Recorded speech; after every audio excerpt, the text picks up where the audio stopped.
Today on we'll be taking a look at the Melles Griot 58-GEDR305, which is a 3-watt 532 nanometer DPSS laser. Now obviously the state of this laser is that it's in pieces.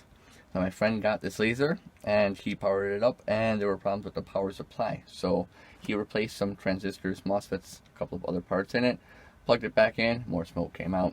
So the power supply needs work. We don't know if the laser head is good or not. Hopefully we're going to find that out today. We have a couple of things here. We have the cable that goes from the laser power supply to the laser head.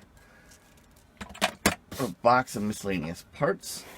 So inside the box there is a DB25 ribbon cable. The cable for feeding the majority of the power to the laser head, or at least the interface for it. Fan grill, IEC, key switch, and a bag with a couple of semiconductors in it. Screws, and that's about it. Oh, we'll get to that later. Got the laser power supply here. So open that up. The laser power supply has two boards in it. This top board looks to be just a basic switch mode power supply. We've got these 5 MOSFETs here, a couple of transistor totems.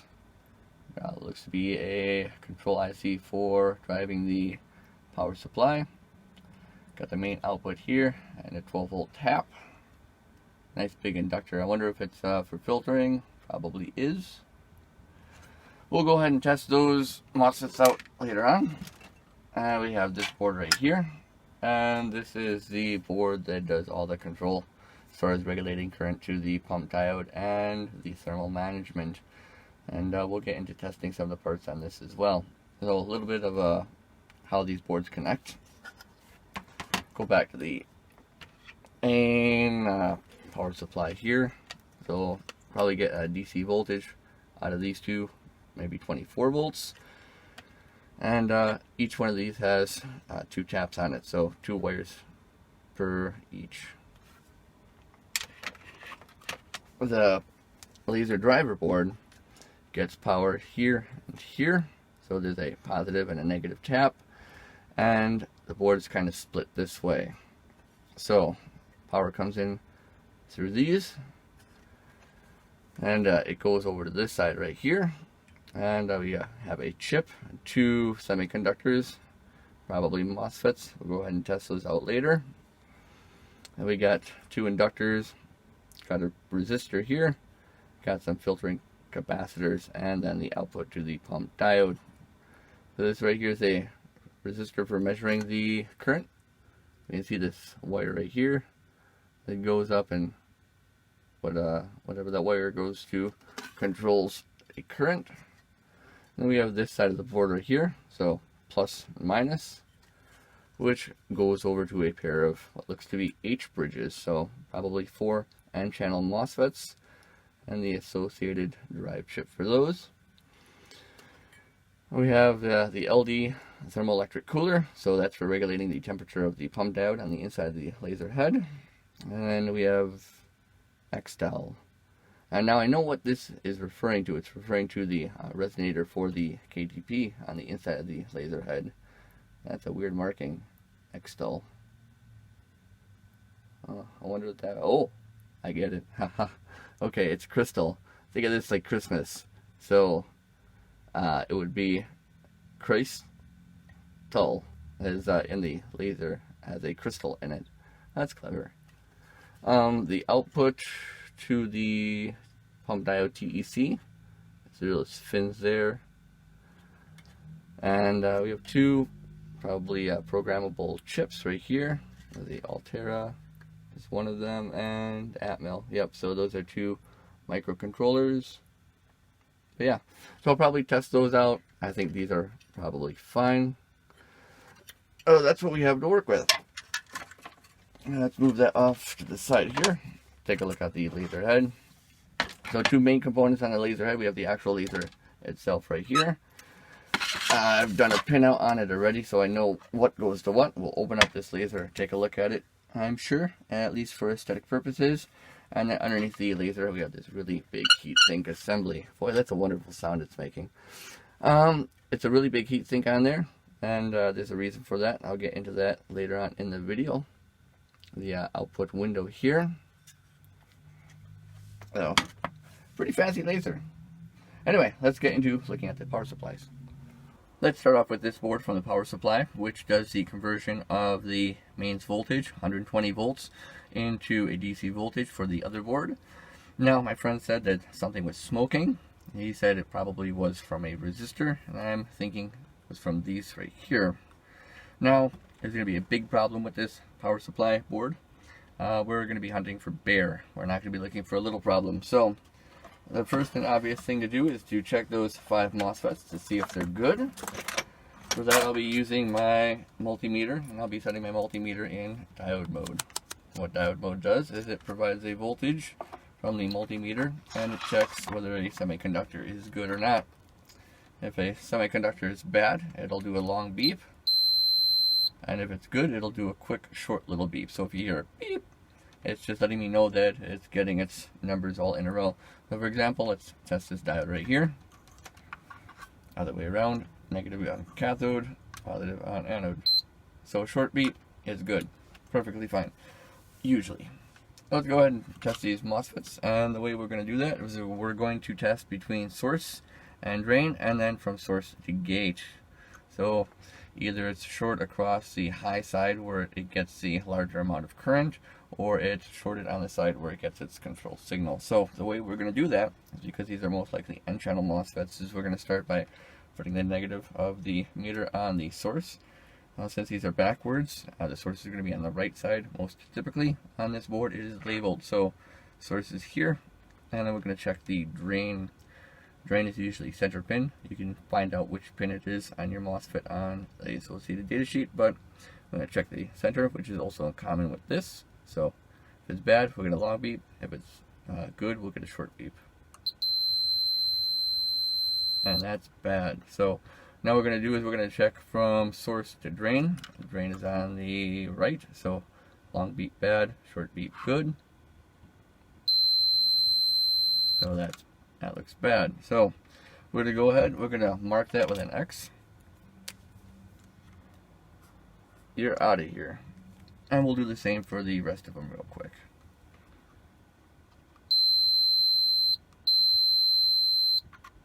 Okay. I need to drain that real quick. Yeah, I know. Okay. Let's recheck. Yep. Moving along. That one looks good. Go mark that one. You're out of here. Go ahead and check this one. That one looks good. And this one. Okay, that's concerning. Now that MOSFET could be bad, or it could be a short in the totem right here. Go ahead and give that one a little question mark like that. Quickly go over the totems real quick.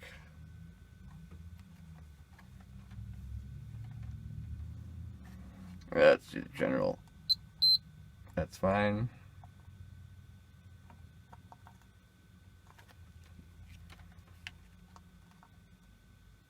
Yeah.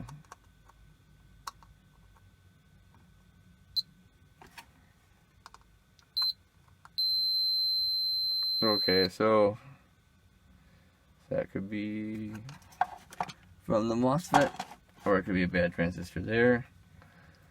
Check this way. Oh yeah, that's dead. That one looks fine. Okay, so we'll put a mark by that.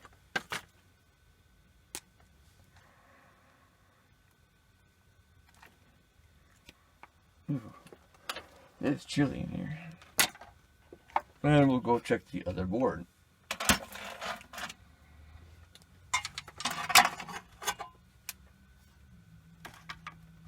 Alright, so power comes in here and here.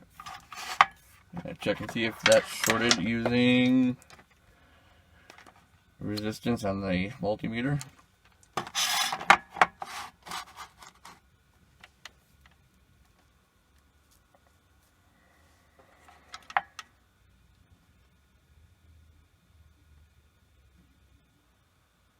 Yeah, that looks fine. It doesn't look like there's any dead shorts going into the power supply. That's the LDTEC, so that's from the H bridge from the thermoelectric cooler for the pump diode on that side. So let's see if that's shorted at all. Put in diode check.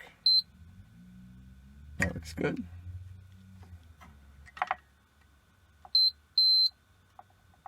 That looks good. And while we're at it, go ahead and check those transistors for the pump diode current regulation. See if those are bad. Let's see, source, yeah, other way. So that source and drain, that's good. Also good, source and drain.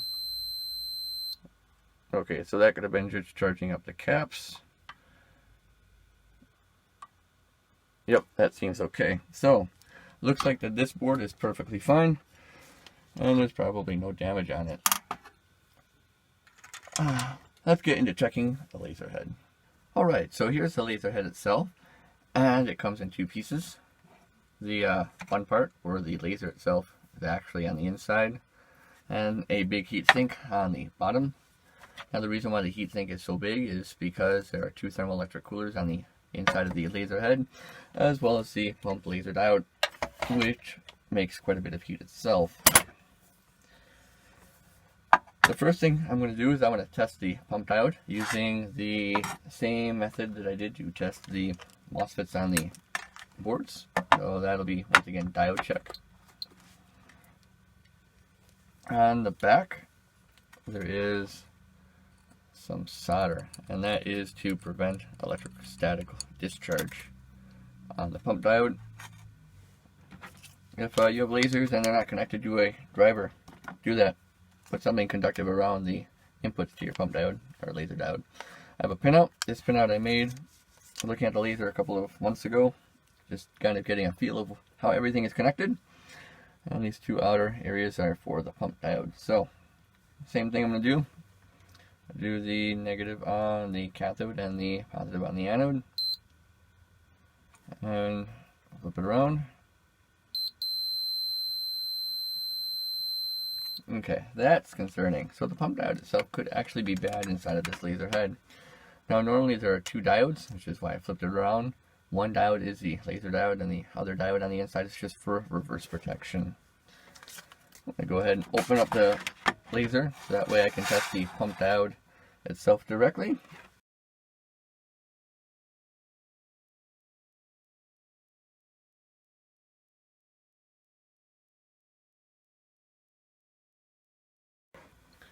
Alright, now I can carefully take off the cover.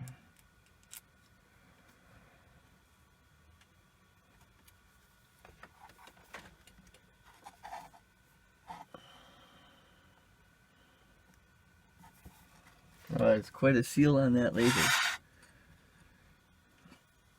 Carefully. There we go.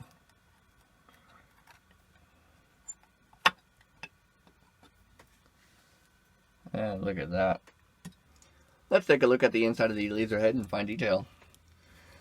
So, starting with this, we have an 808 nanometer laser diode. It's a laser bar that has 19 emitters in the front, and there's a fast axis correction lens that is in front of those emitters. And the reason why I can tell that is because I can see where the back lens is glued here and here. That's basically a cylindrical lens that goes in front of those emitters that corrects and focuses some of the laser light coming from those emitters. The emitters are fiber optically coupled, so inside of this block right here, there are 19 fiber optic lines. They're all in a row here, and they all get joined into a bundle in the front right here. Let me see if I can show you those fiber optics. Yep, there you go. You can see them right there. Those fiber optics feed into this area right here, which contains the neodymium doped yttrium aluminum garnet. It's called the YAG, and that takes the 808 nanometer laser light and converts it over to 1064 nanometers. You'll see on the front of that piece, there's a piece of mirror. It's a dichroic or dielectric mirror. And then after that, there's another crystal, which is right inside of, which is right here, which is potassium titanyl phosphate, KTP. And then on the front, we have the output coupler of that laser resonator. There are two thermoelectric portions. So two thermoelectric coolers right here, and what those do is they control the temperature of the pump laser diode. The pump laser needs to be held at a specific temperature to maintain that 808 nanometers. So if it gets warmer, the frequency will get wider, and if it gets cooler, the frequency will get more narrow. Then we have the thermoelectric coolers right here for the resonator, and the resonator also needs to be temperature maintained to a certain temperature point where the resonator will keep the phases of the 1064 nanometer laser light in the resonator in the particular arrangement of which they can get frequency doubled. So 2 photons of 1064 nanometer laser light get combined into 1 photon of 532 nanometer laser light inside of the second harmonic generation crystal, or the KTP. Well, let's take a look at the pump laser diode's condition. What I'm going to do is take off the negative, which I believe is this one right here. Take a look at my little diagram that I have. Yep, that looks like it's the negative. Okay. Yeah, it would be the bent Allen wrench. Alright. And we're going to do a diode check on that. So, that could be the problem. Now this laser diode takes about 26 amps at max, so that leads me to suspect that it's about 20 to 22 watts of power actually coming out of there, and that makes sense. We're getting about, we would get about 3 watts from that 20 watts of pump laser diode light. Set my meter in diode check, and let's see what we have. We should get nothing one way and something the other way, so go ahead and test here, see if we get a... That's interesting. It might be the reverse protection diode that's dead.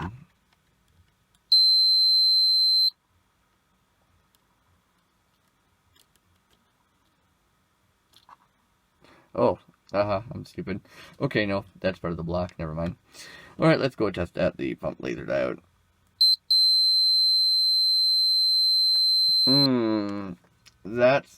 That doesn't seem right. Go ahead and test it the other way. Alright, 1. Yeah, that's concerning. That's concerning that we have that. That's very concerning. We shouldn't have a continuous beep on that test. Go ahead and test a laser diode of the equivalent size, which will be the laser diode on the coherent Genesis that I have. It's a 25 watt laser pump, so it should give us an indication of what we should be getting on the meter both ways.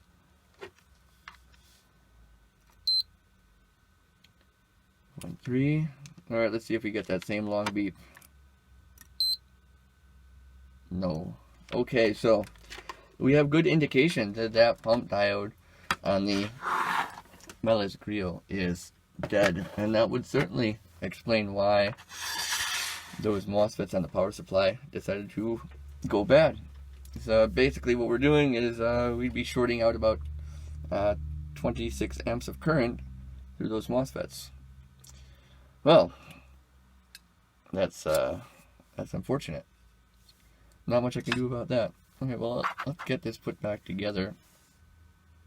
Pretty much know that the laser head is at this point damaged.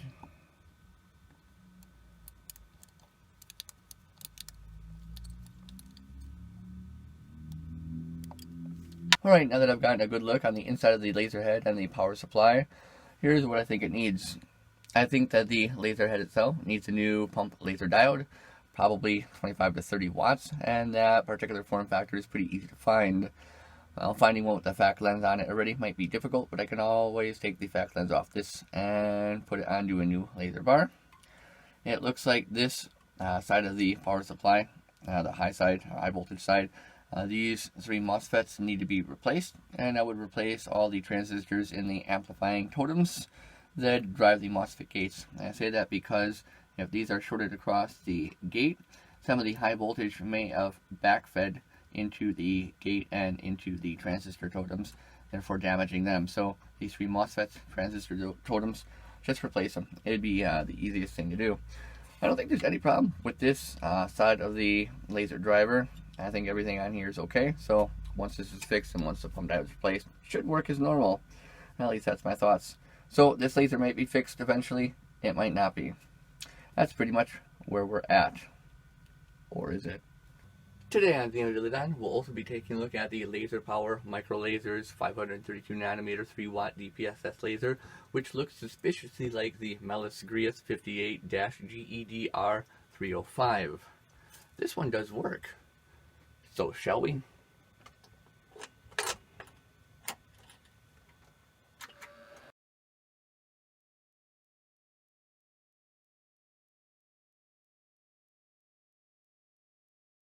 Alright, the laser looks warmed up. Be lucky that you didn't have to wait the real time to see it come to life. Anyway, as I said, it's a pretty spicy laser. It's supposed to do 3 watts, but probably doing about 2 watts right now. Let's give it the good old wallet test. That is a spicy laser. So obviously, it does have some hazards. And I'm going to show you how to manage some of those hazards. So one of the hazards for a very powerful laser like this is scattered radiation. Having a bright beam somewhere on a wall or whatnot, you want to dump that energy somewhere so that way you don't have a bright spot or scattered radiation hazards. So to give you an idea of how bright this laser really is, that's a lot of scattered light coming off of that. So one of the things that I do to manage scattered radiation and dump the beam energy is actually I'll use a copper heatsink that has very fine fins on it.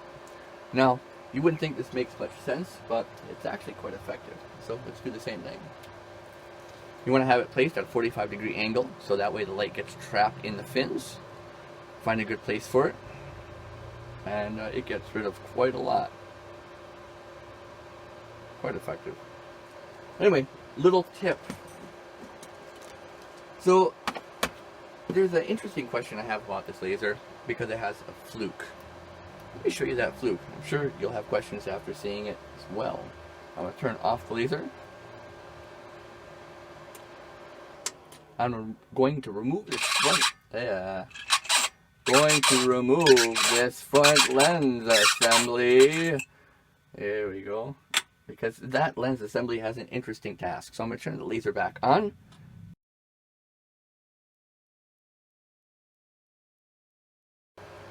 Alright, so check this out.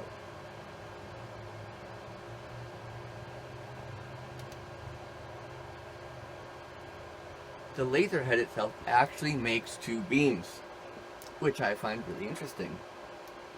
So this lens piece right here actually takes 2 beams and mixes them down into one. So guessing there's going to be some polarization optics and some 90-degree mirrors as well. Looks like there's a couple of lenses in there.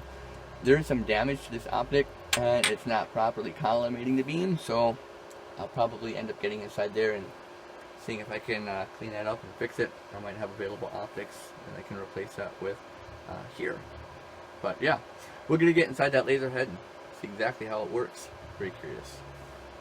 Before I get inside of this laser head, there's a couple of things that I want to do. The first thing I'm going to do is I'm going to check the pump diode inside of this laser to see what the readings are and to see how it corresponds with the pump diode in the other laser. So first thing I'm going to do is I'm going to remove all the cables. I'll remove the DB25. The other cable, it leads up to the pump diode and the thermoelectric cooler for the pump diode as well. Move this out of the way for the time being. So here's the cable I'm going to be checking. And here's a little end that goes on that cable when not in use. You'll see that these two wires are bridged, and that is the same, so it's going to short out the connection between the pump laser diode anode and cathode. Once again, just to protect it from ESD. Let's go ahead and check those connections, and I'll be doing the same thing with my multimeter. I'll be using the Diode Check. Let's see what we get. So let's test one way.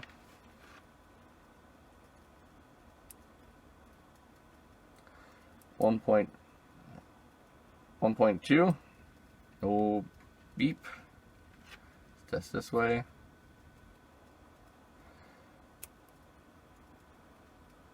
1.3, no beep.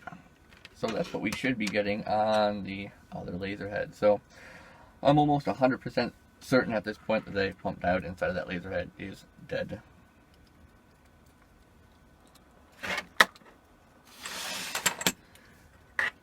The other thing I want to do is I want to quickly open up the other laser power supply a little bit. There's a little bit of a different revision, but it's pretty close. So let's see, which side is the side you open? It would be that side. Alright, so let's slide this open. And we can see some connections on the inside right here. So those are the connections that go to the laser driver board itself from the switch mode power supply, high side, low side board. So I'm going to remove those connections. There's 2 positives and 3 negatives. So that's 2 positives. That's 3 negatives. So this cable's right here. And then there is another cable of which I want to point out. So you see this cable? That cable goes to the 12 plus reference on that switch mode board.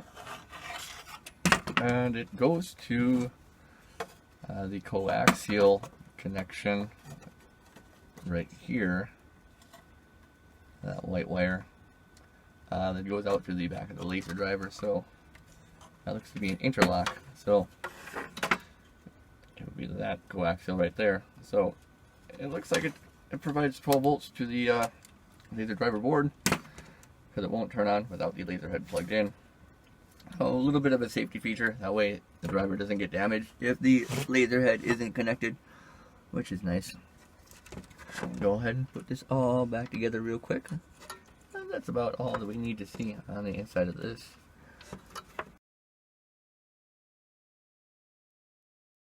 That should be back together. Double check. Yeah, that looks fine. Alright, now let's get inside of the second laser head.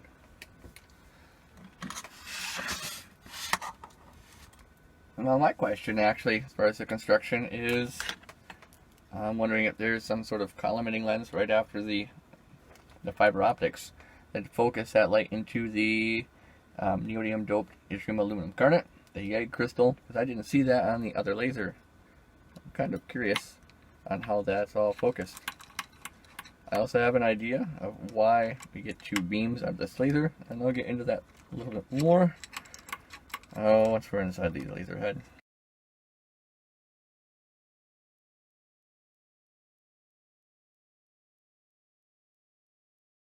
Oh, I see. Another warranty void sticker dies.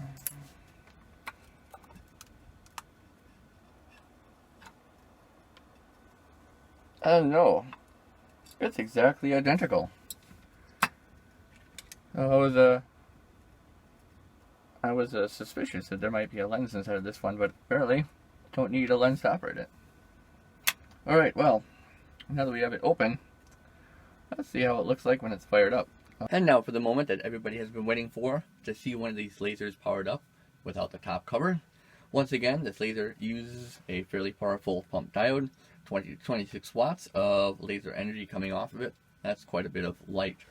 So, if you're not used to working with DPSS lasers that are this size, just be mindful that there's quite a hazard. The biggest problem with the infrared is that your eyes don't see it, and therefore you won't close your eyes or blink, and you'll just cook your eyeballs. We'll be able to see the infrared light using this camera that has been modified to pick up that range of light. So without further ado, let's go ahead and turn it on.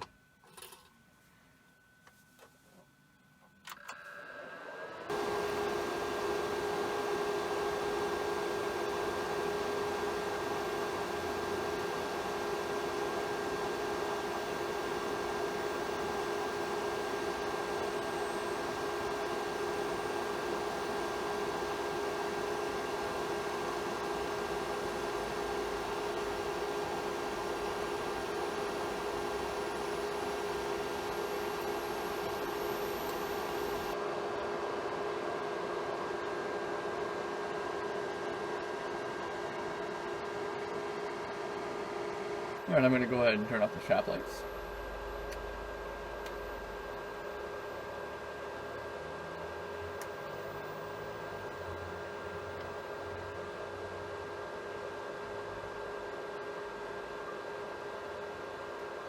With the normal camera, you might not see all too much, but using this camera, you can see that there's quite a lot of infrared laser light inside of the system.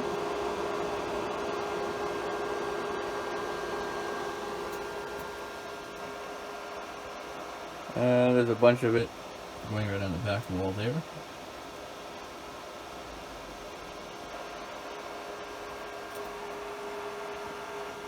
Yep, that's nasty. To me, the most interesting thing about this laser is that it makes two laser beams. Now, I don't know exactly why this happens, but here's what I think is going on, and if I'm wrong, do correct me. Let's start off with the pump laser diode here, which is 20 to 25 watts of 808 nanometer laser light. And you have to think about this pump diode as being a string of 19 individual lasers, as we call those emitters. And each one of those emitters has a fiber optic that is right on the front. So the fiber optic transfers the 808 nanometer laser light down into this little tight bundle here. Now, one of the things that I noticed is that the fiber optics on the outside are probably longer than the ones in the middle. There could also be some curve in the fiber optic inside of the block, which I don't see, but this might cause some constructive and destructive interference on the output of the fiber bundle, giving us two regions of constructive interference on the outside and a dimmer spot in the middle. So something that looks like this. We'll draw some photons of 808 nanometers. Yeah. So maybe something like this.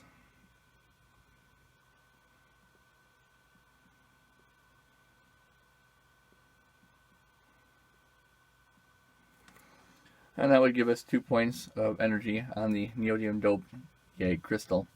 Now, neodymium doped YAG is a 4-level gain medium. I'll put the links below if you want to learn more about that. But that could give us 2 points where 1064 nanometer laser light is generated.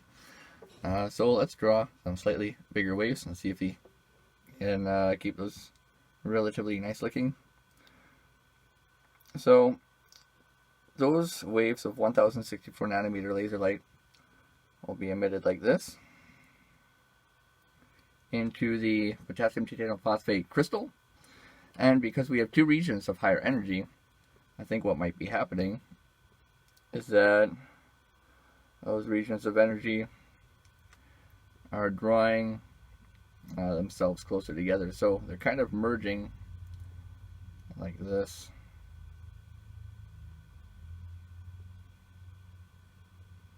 Draw, draw, draw, draw, draw.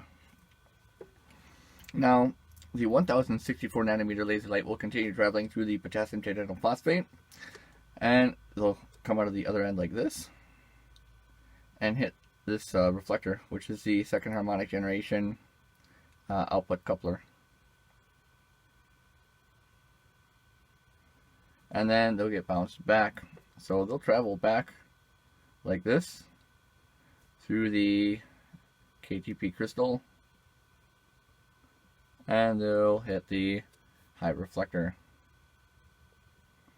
Now, as the photons are traveling back through the KTP. We have second harmonic generation, which gives us our green laser light. So for every 2 photons of 1064 nanometer laser light, we'll get 1 photon of 532 nanometer laser light, which is half the wavelength with double the energy.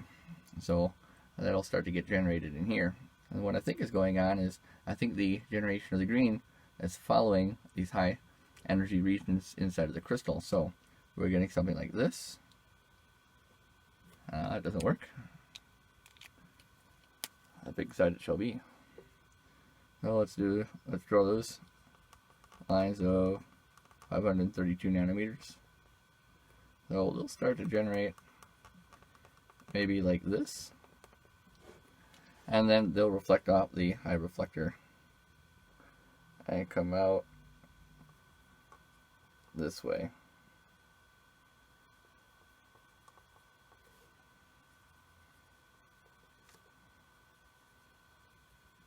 And they'll be able to pass through the second harmonic generation output coupler. And this might be why we're getting 2 lines of 532 nanometer laser light. They're not lines, but beams.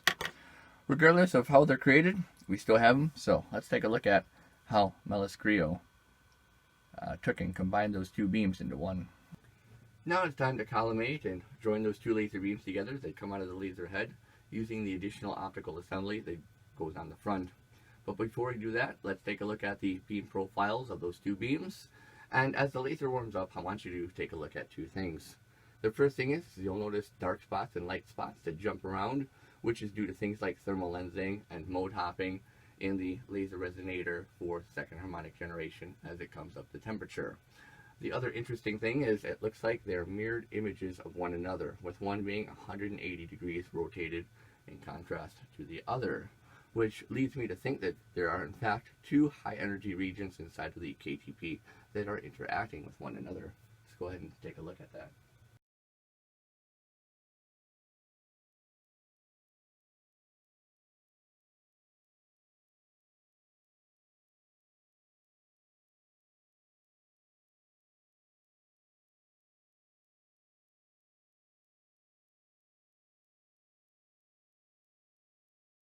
Now that the laser is warmed up, we can take a look at the profile of our output beams.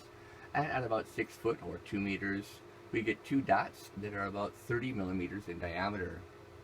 Let's take a look at the optical assembly that fits on the front of the laser head. And it does 2 main things.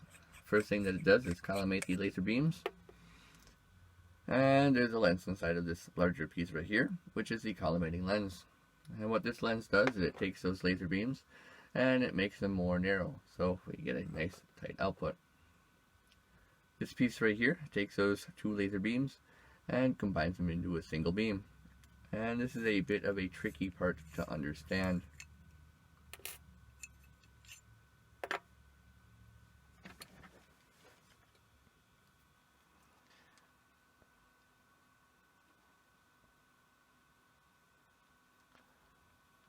On the inside of this assembly, there are 2 optics to pay attention to.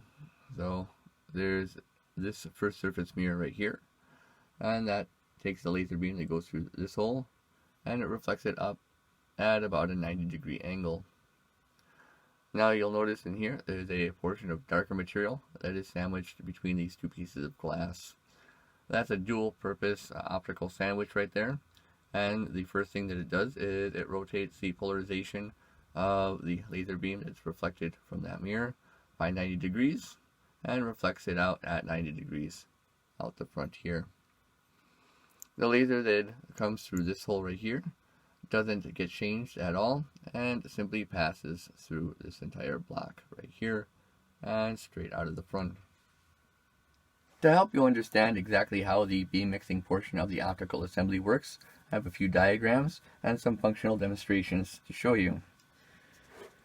So here is a diagram of the full assembly. We have the output window of the laser, a collimating lens, the mirror, and then this glass optic right here with the sandwich of optical materials. That contains 2 portions. One of them is a 90-degree wave rotator plate, and the other portion is a polarized beam splitter.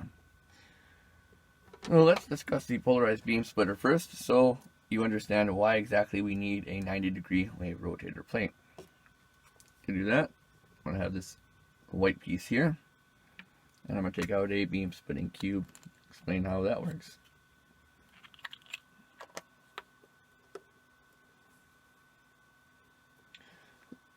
So I'm going to grab a laser, and if we do this, you can see that the laser goes through, and if I rotate the laser pointer, there we go. So it goes through, and if I rotate the laser pointer, it gets reflected at a 90-degree angle when I rotate the laser pointer at 90 degrees, like that. Same thing if I do it here.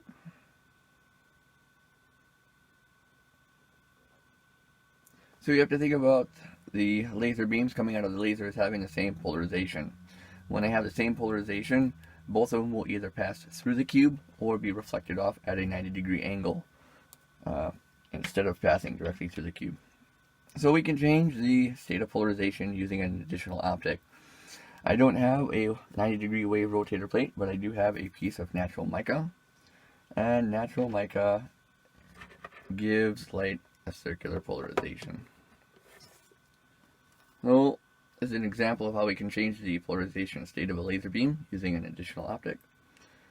If I block the laser beam with a piece of polarizing film, and I put the mica in the beam path between the laser and the film, the laser is then allowed to pass through.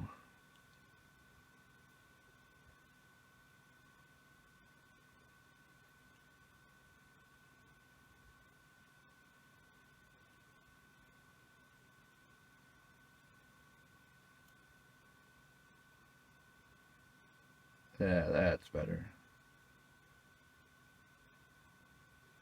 So that's what we do, is we shift the polarization field 90 degrees. So one laser beam would be going up and down, and the other one would be going side to side, just like in this diagram here. And this is a diagram of kind of the function of the wave rotator plate, where it's going up and down, and then once it leaves the wave rotator plate, it's going side to side. So our final laser beam that we get out of this after mixing those together, it's actually two laser beams like this, one with a polarization going up and down, and one with the polarization going left to right. After a few hours of cleaning the original optics and trying to align them as best as I can so we get those beams together into one output, I have now a beam that's about 15 millimeters in diameter from 2 meters or 6 foot away from the laser head. Now, because of the way that this laser uses one single lens to collimate both of the beams at the same time, it's very difficult to get a very tight beam, so I would love to revisit this project and use two separate beam expanding lenses and collimating lenses so that way I get a nice tight focus. Maybe put in different optics to bring those beams together, and maybe fix the other laser, but for now, this is where I'm at with this project, and overall, it's a mild improvement. Let's take a look at the final output of this bottom.